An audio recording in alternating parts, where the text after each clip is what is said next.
नमस्कार दोस्तों, आज आपके सामने प्रस्तुत करने जा रहा हूँ सियाराम शरण गुप्त जी द्वारा लिखित कहानी काकी। उस दिन बड़े सवेरे श्यामू की नींद खुली तो उसने देखा कि घर भर में कोहराम मचा हुआ है। उसकी माँ नीचे से ऊपर तक एक कपड़ा ओढ़े हुए कंबल पर भूमि शयन कर रही है और घर के सब लोग उसे घेर कर बैठे बड़े करुण ढंग से विलाप कर रहे हैं। लोग जब उमा को शमशान ले जाने के लिए उठाकर ले जाने लगे तब श्यामू ने बड़ा उपद्रव मचाया। लोगों के हाथ से छूटकर वह उमा के ऊपर जा गिरा। बोला, काकी सो रही हैं, उन्हें इस तरह उठाकर कहाँ लिए जा रहे हो? मैं न जाने दूंगा। लोग बड़ी कठिनता से उसे हटा पाए। काकी का दाह संस्कार मुझसे नहीं जाने दिया। एक दासी राम राम करके उसे घर पर ही संभाले रही। यद्यपि बुद्धिमान गुरुजनों ने उसे विश्वास दिलाया कि उसकी काकी उसके मामा के यहाँ गई है, परंतु असत्य के आवरण में सत्य बहुत समय तक छिपा न रह सका। आसपास के अबोध बालकों के मुंह से ही वह प्रकट हो गया। यह बात उससे छिपी न रह सकी कि काकी कहीं नहीं, ऊपर राम के यहाँ गई है। काकी के लिए कई दिन तक लगातार रोते रोते उसका रुदन तो क्रमशः शांत हो गया, परंतु शोक शांत न हो सका। वर्षा के अनंतर एक दो दिन नई पृथ्वी के ऊपर का पानी तो अगोचर हो जाता है, परंतु भीतर ही भीतर उसकी आर्द्रता जैसे बहुत दिन तक बनी रहती है। वैसे ही उसके अंतस्थल में वह शोक जाकर बस गया था। वह प्राय अकेला बैठा बैठा शून्य मन से आकाश की ओर ताका करता। एक दिन उसने ऊपर आसमान में पतंग उड़ती देखी। ना जाने क्या सोचकर उसका हृदय एकदम खिल उठा।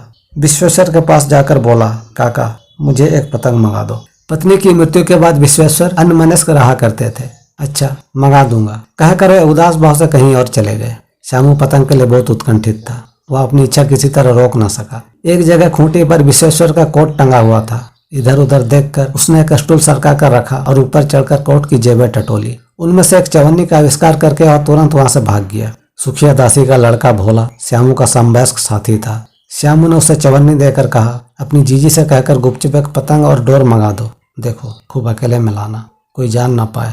पतंग आई। एक अंधेरे घर में उसमें डोर बांधी जाने लगी। श्यामू ने धीरे से कहा, भोला किसी से ना कहो तो एक बात कहूँ।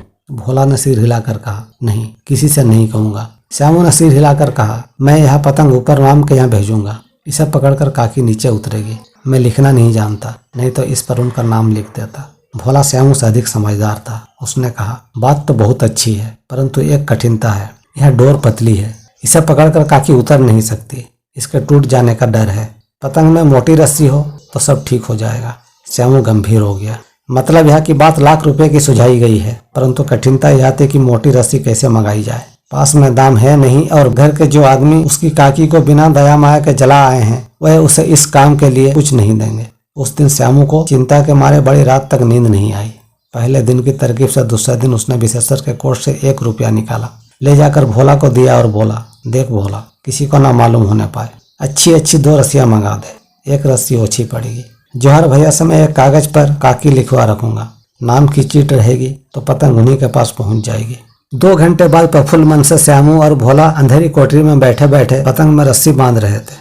अकस्मात शुभ काज में विघ्न की तरह उग्र रूप धारण किए हुए विश्वेश्वर वहां आ घुसे। भोला और श्यामू को धमका कर बोले, तुमने मेरी कोट से रुपया निकाला है। भोला सक पकाकर एक ही डांट में मुखबिर हो गया। बोला, श्यामू भैया ने रस्सी और पतंग मंगाने के लिए निकाला था। विश्वेश्वर ने श्यामू को 2 तमाचे जड़कर कहा, चोरी सीख कर जेल जाएगा। अच्छा तुझे आज अच्छी तरह समझाता हूँ।